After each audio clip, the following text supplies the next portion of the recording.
James wrote to the believers, "Consider it pure joy, my brothers and sisters, whenever you face trials of many kinds,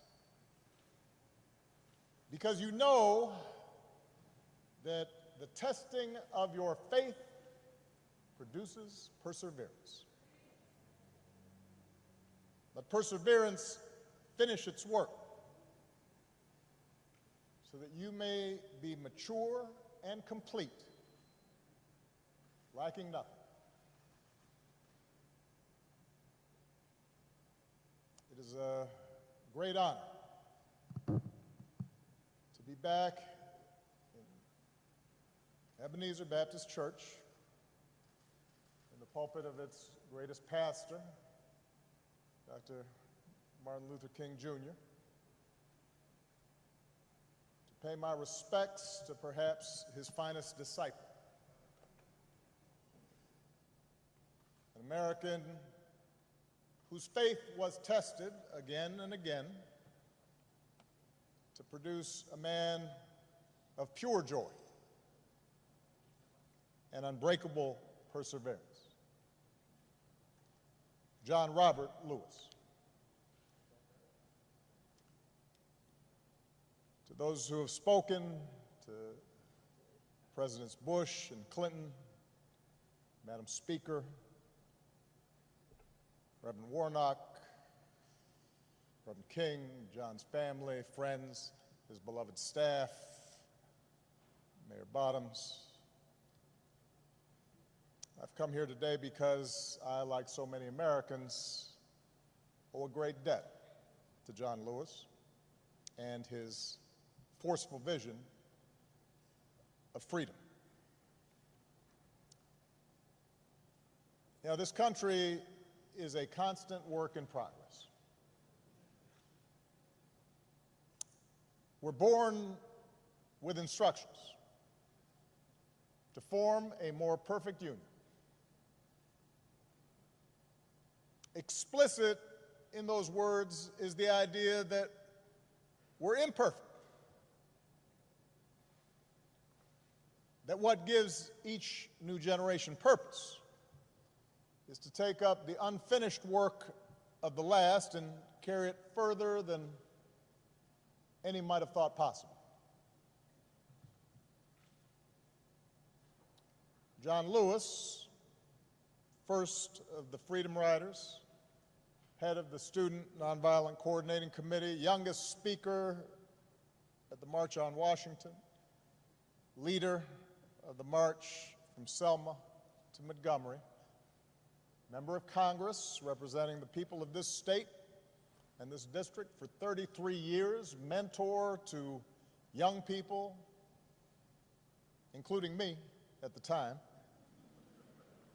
until his final day on this earth. He not only embraced that responsibility, but he made it his life's work, which isn't bad for a boy from Troy. John was born into modest means. That means he was poor.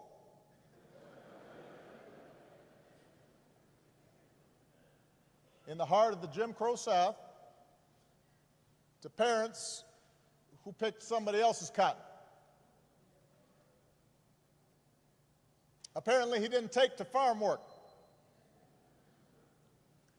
On days when he was supposed to help his brothers and sisters with their labor, he'd hide under the porch and make a break for the school bus when it showed up. His mother, Willie Mae Lewis, nurtured that curiosity in this shy, serious child. Once you learn something, she told her son, once you get something inside your head, no one can take it away from you. As a boy, John listened through the door after bedtime. His father's friends complained about the Klan. One Sunday as a teenager, he heard Dr. King preach on the radio. As a college student in Tennessee, he signed up for Jim Lawson's workshops on the tactic of nonviolent civil disobedience. John Lewis was getting something inside his head, an idea he couldn't shake, took hold of him, that nonviolent resistance and civil disobedience were the means to change laws, but also change hearts and change minds and change nations and change the world. So he helped organize the Nashville campaign in 1960. He and other young men and women sat at a segregated lunch counter, well-dressed, straight back, refusing to let a milkshake poured on their heads or a cigarette extinguished on their backs or a foot aimed at their ribs. Refused to let that dent their dignity and their sense of purpose. And after a few months, the Nashville campaign achieved the first successful desegregation of public facilities in any major city in the South. John got a taste of jail for the first, second, third, well, several times. But he also got a taste of victory, and it consumed him with righteous purpose. And he took the battle deeper into the South. In that same year, just weeks after the Supreme Court ruled that segregation of interstate bus facilities was unconstitutional, John and Bernard Lafayette bought 2 tickets, climbed aboard a Greyhound, sat up front, and refused to move.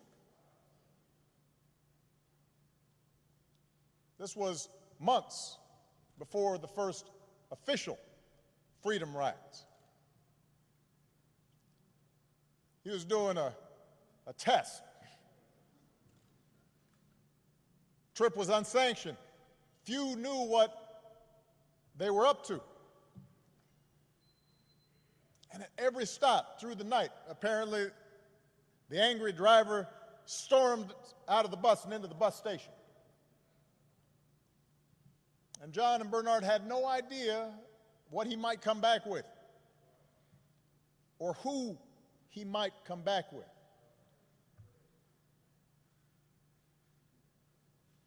Nobody was there to protect them. There were no camera crews to record events.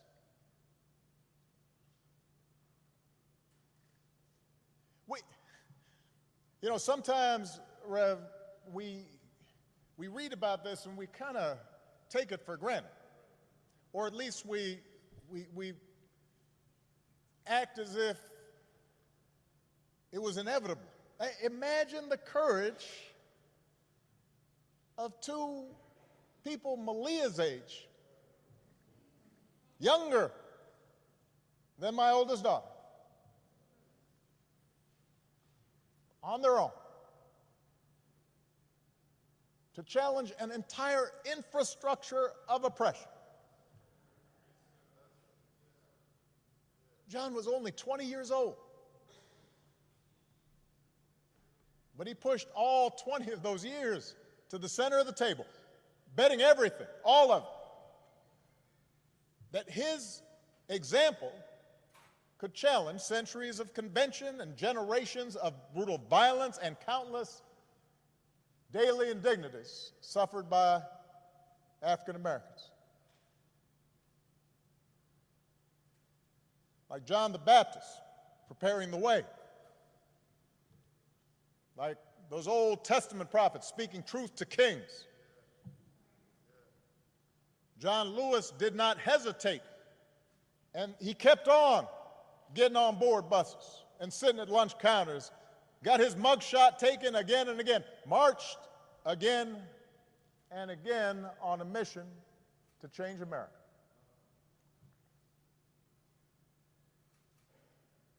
Spoke to 250,000 people at the March on Washington when he was just 23. Helped organize the Freedom Summer in Mississippi when he was just 24. At the ripe old age of 25, John was asked to lead the march from Selma to Montgomery.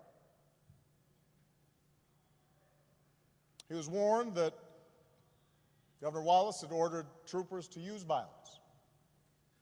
But he and Hosea Williams and others led them across that bridge anyway. And we've all seen the film and the footage and the photographs. President Clinton mentioned the trench coat, the knapsack, the book to read, the apple to eat, the toothbrush. Apparently, jails weren't big on such creature comforts. And you look at those pictures, and John looks so young, and he's small in stature, looking every bit that shy, serious child that his mother had raised, and yet he's full of purpose. God's put perseverance in it.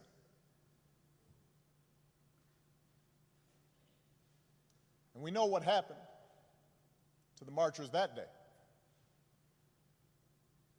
Their bones were cracked by billy clubs, their eyes and lungs choked with tear gas.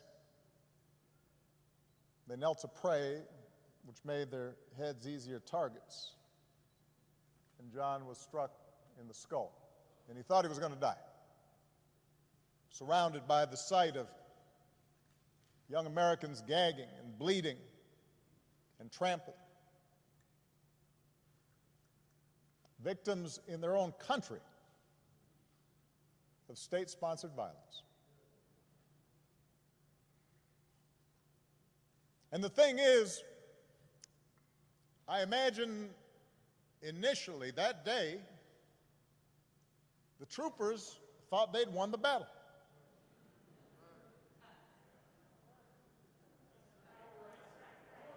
You can imagine the conversations they had afterwards. You can imagine them saying, yeah, we showed them. They figured they'd turn the protesters back over the bridge, that they'd preserved a system that denied the basic humanity of their fellow citizens. Except this time there were some cameras there. This time the world saw what happened, bore witness to black Americans who were asking for nothing more than to be treated like other Americans, who were not asking for special treatment, just equal treatment, promised to them a century before, and almost another century before that. And when John woke up and checked himself out of the hospital, he would make sure the world saw a movement that was, in the words of Scripture, hard pressed on every side, but not crushed. Perplexed, but not in despair. Persecuted, but not abandoned. Struck down, but not destroyed.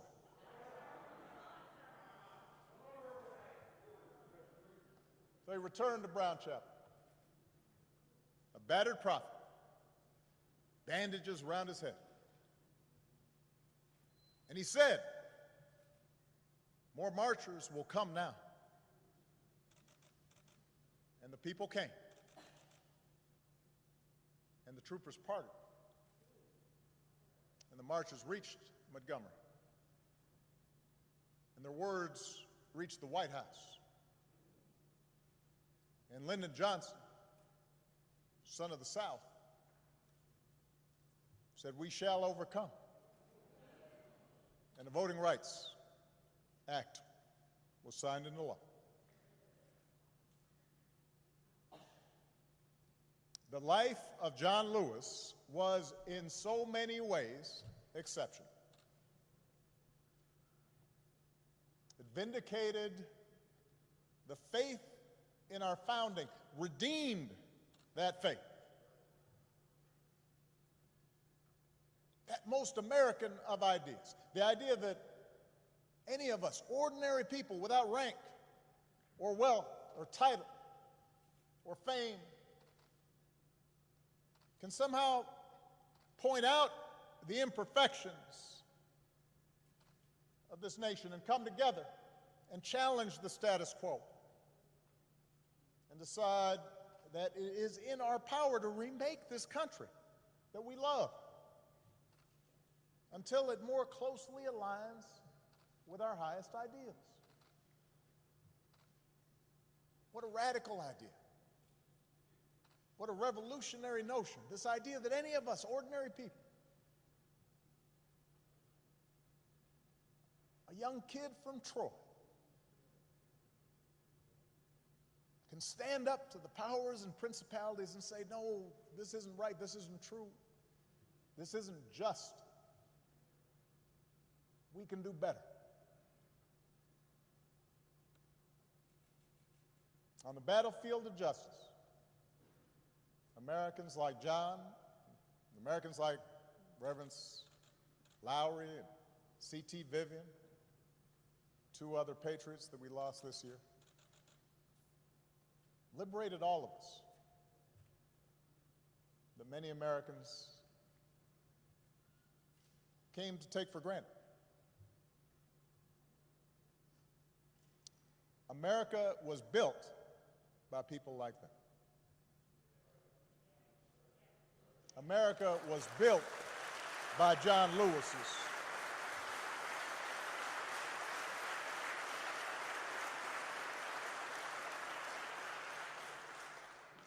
He, as much as anyone in our history, brought this country a little bit closer to our highest ideals. And someday, when we do finish that long journey towards freedom, when we do form a more perfect union, whether it's years from now or decades or even if it takes another 2 centuries, John Lewis will be a founding father of that fuller, fairer, better America.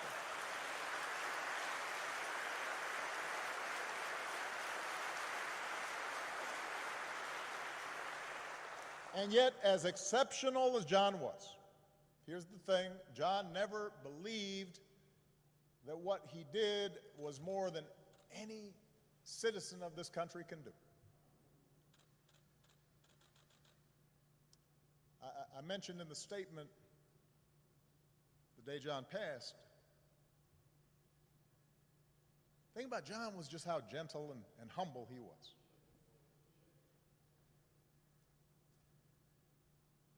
And despite this storied, remarkable career, he treated everyone with kindness and respect because it was innate to him, this idea that any of us can do what he did if we're willing to persevere. He believed that in all of us there exists the capacity for great courage. That in all of us there's a longing to do what's right. That in all of us there's a willingness to love all people and to extend to them their God-given rights to dignity and respect.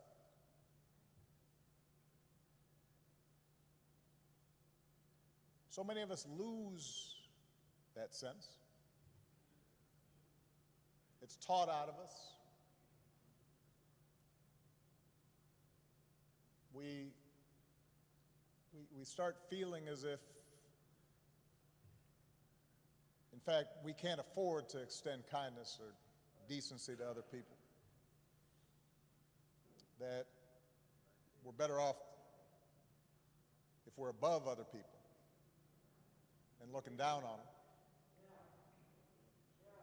And so often that's encouraged in our culture. But John always said, he always saw the best in us. And he never gave up and never stopped speaking out because he saw the best in us. He believed in us even when we didn't believe in ourselves. And as a congressman he didn't rest. He kept getting himself arrested. As an old man, he didn't sit out any fight. Sat in all night long on the floor of the United States Capitol. I know his staff was stressed.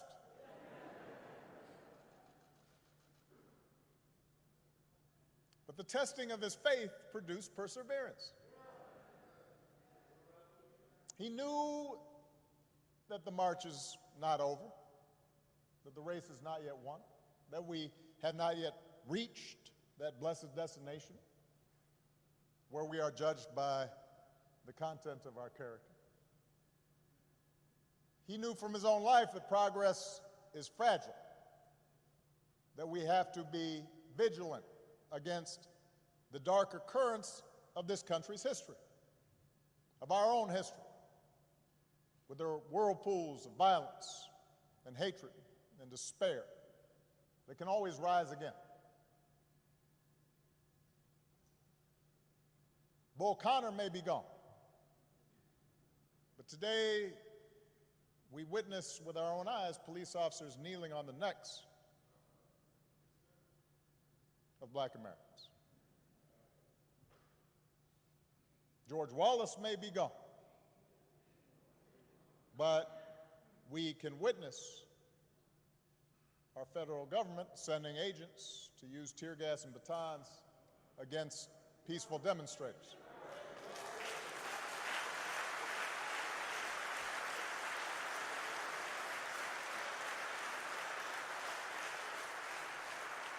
We may no longer have to guess the number of jelly beans in a jar in order to cast a ballot.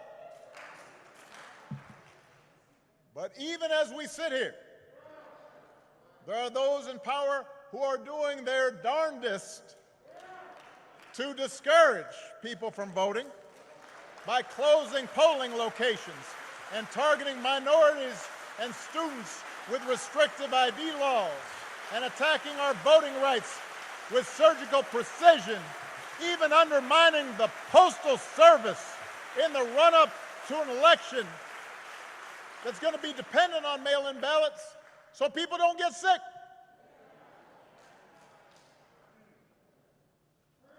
Now, I know this is a celebration of John's life. There are some who might say we shouldn't dwell on such things. But that's why I'm talking about it. John Lewis devoted his time on this earth fighting the very attacks on democracy and what's best in America that we're seeing circulate right now.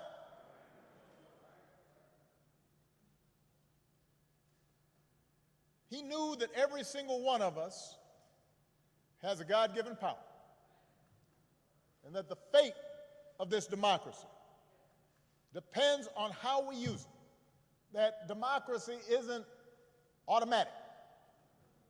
It has to be nurtured. It has to be tended to. We have to work at it. It's hard. And so he knew that it depends on whether we summon just a measure of John's moral courage to question what's right and what's wrong and call things as they are. He said that as long as he had a breath in his body, he would do everything he could to preserve this democracy. And as long as we have breath in our bodies, we have to continue his cause. If we want our children to grow up in a democracy, not just with elections, but a true democracy, a representative democracy, and a big-hearted, tolerant, vibrant, inclusive America of perpetual self-creation, then we're going to have to be more like John. We don't have to do all the things he had to do because he did them for us, but we got to do something. As the Lord instructed Paul, do not be afraid. Go on speaking. Do not be silent, for I am with you, and no one will attack you to harm you, for I have many in this city who are my people. It's just, everybody's got to come out and vote. We got all those people in the city, but they can't do nothing. Like John, we've got to keep getting into that good trouble.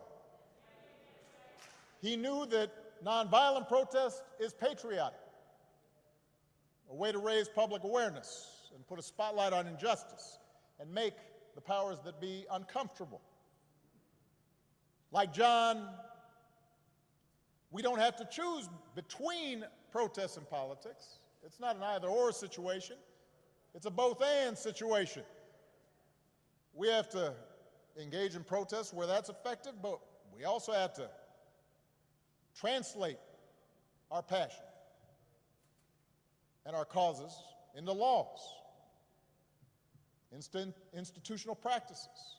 That's why John ran for Congress 34 years ago. Like John, we've got to fight even harder for the most powerful tool that we have, which is the right to vote. The Voting Rights Act is one of the crowning achievements of our democracy. It's why John crossed that bridge.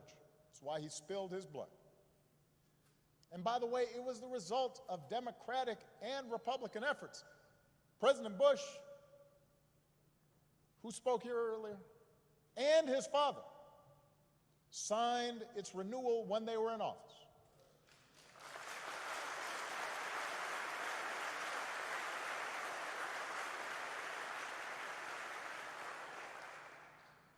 President Clinton didn't have to because it was the law when he arrived, so instead he made a law to make it easier for people to register to vote.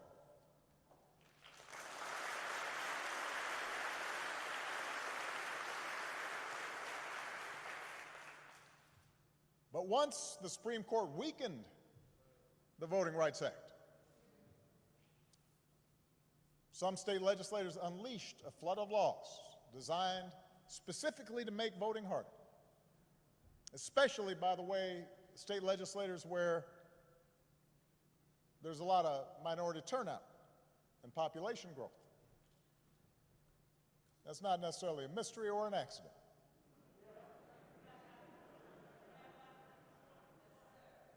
It was an attack on what John fought for. It was an attack on our democratic freedoms. And we should treat it as such. If politicians want to honor John, and I'm so grateful for the legacy and work of all the congressional leaders who are here, but there's a better way than a statement calling him a hero. You want to honor John? Let's honor him by revitalizing the law that he was willing to die for.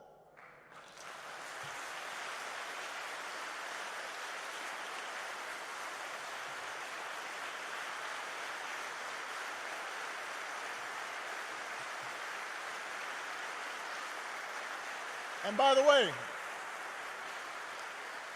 naming it the John Lewis Voting Rights Act, that is a fine tribute. But John wouldn't want us to stop there, just trying to get back to where we already were. Once we pass the John Lewis Voting Rights Act, we should keep marching to make it even better by making sure every American is automatically registered to vote, including former inmates who've earned their second chance. By adding polling places and expanding early voting and making Election Day a national holiday. So if you are somebody who's working in a factory, or you're a single mom who's got to go to her job and doesn't get time off,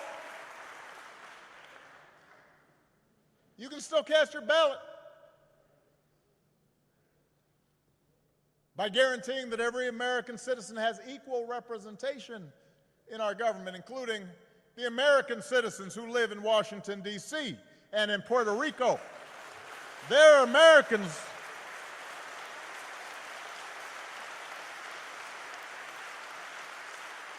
By ending some of the partisan gerrymandering so that all voters have the power to choose their politicians, not the other way around.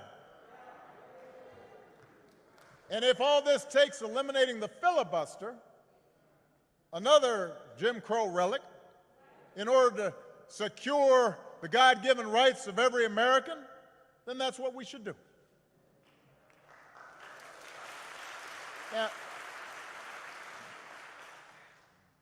even if we do all this, even if every bogus voter suppression law is struck off the books today,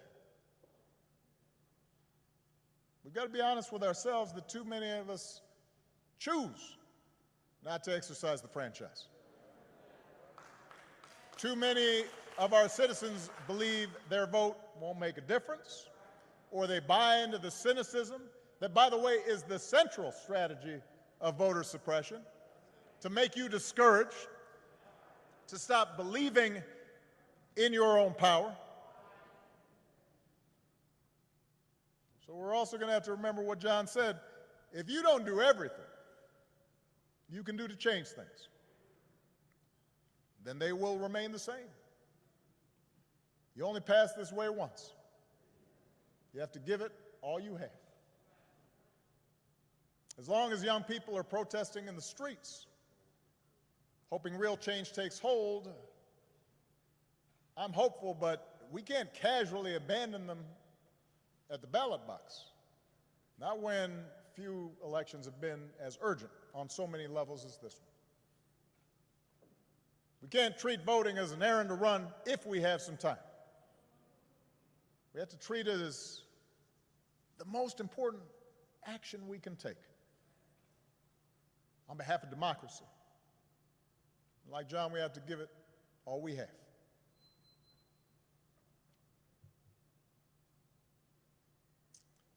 I was proud that John Lewis was a friend of mine.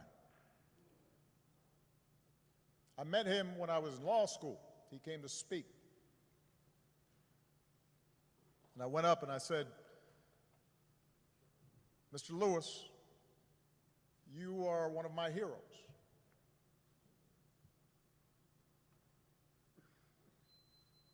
What inspired me more than anything as a young man was to see what you and Reverend Lawson, Bob Moses, Diane Nash, and others did. And he got that kind of, aw shucks, thank you very much.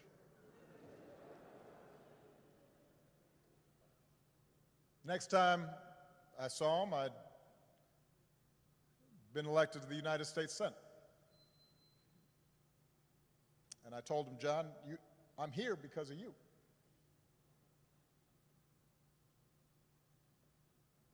And on Inauguration Day in 2009, he was one of the first people I greeted and hugged on that stand.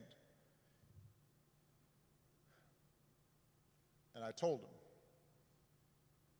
this is your day too. He was a good and kind and gentle man. and he believed in us, even when we don't believe in ourselves. And it's fitting that the last time John and I shared a public forum was on Zoom. And I'm pretty sure neither he nor I set up the Zoom call because we didn't know how to work it. There's a virtual town hall with a gathering of young activists who had been helping to lead this summer's demonstrations in the wake of George Floyd's death.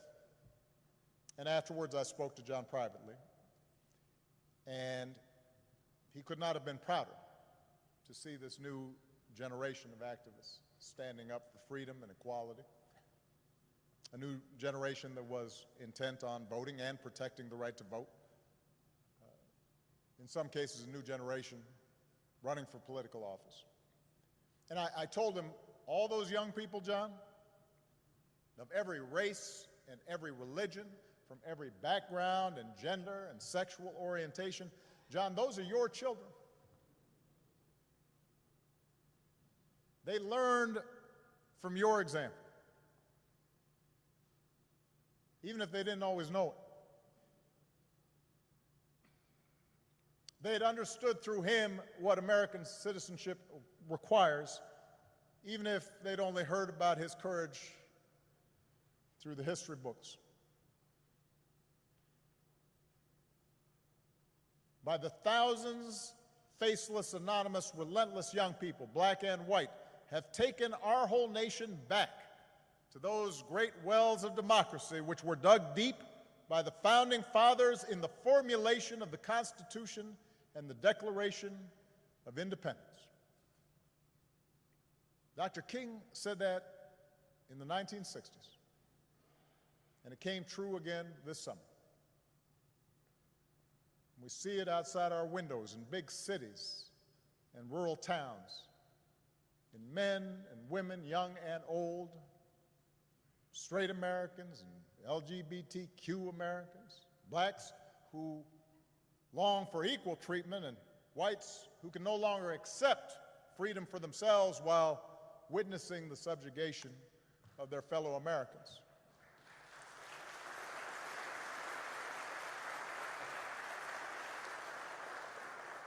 We see it in everybody doing the hard work of overcoming complacency, of overcoming our own fears and our own prejudices, our own hatreds. You see it in people trying to be better, truer versions of ourselves. And that's what John Lewis teaches us. That's where real courage comes from, not from turning on each other, but by turning towards one another. Not by sowing hatred and division, but by spreading love and truth. Not by avoiding our responsibilities to create a better America and a better world, but by embracing those responsibilities with joy and perseverance, and discovering that in our beloved community, we do not walk alone. What a gift John Lewis was. We are all so lucky to have had him walk with us for a while and show us the way. God bless you all. God bless America. God bless this gentle soul who pulled it closer to its promise. Thank you very much.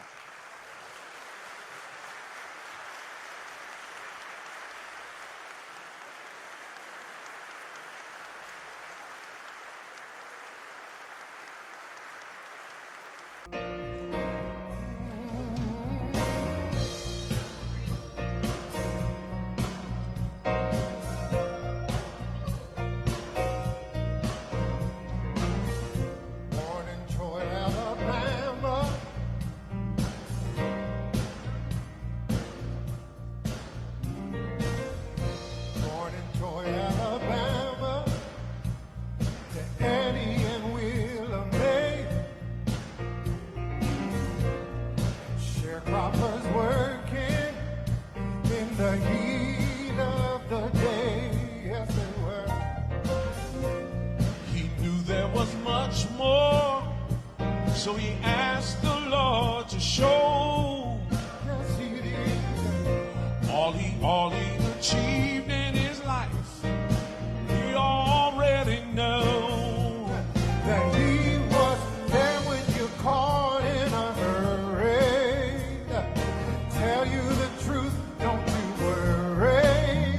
He was willing to fight in the struggle, and he was willing to get in good trouble. Yes, he was. Yes, he was. He was willing to get in good trouble.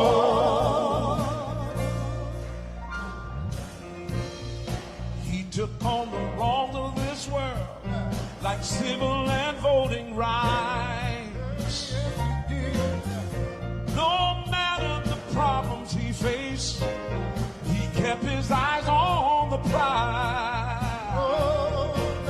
And then he learned to walk by faith and believe God until the end. Yes, he did. Oh, yeah. And knew we would overcome. And love is gonna win.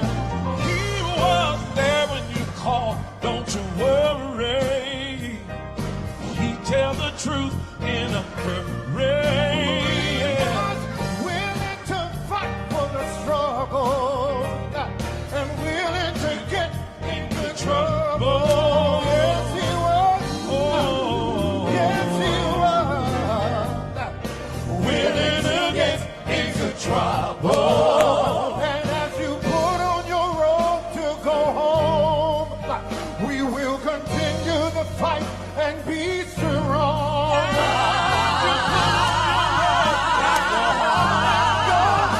We'll continue to fight. Continue to fight. He was there when you called in a hurry. He tell you the truth. Don't you worry. He was willing to fight for the struggle. And he was willing to get in good trouble. He was willing to fight. He was ready to fight. He was willing to get in good trouble.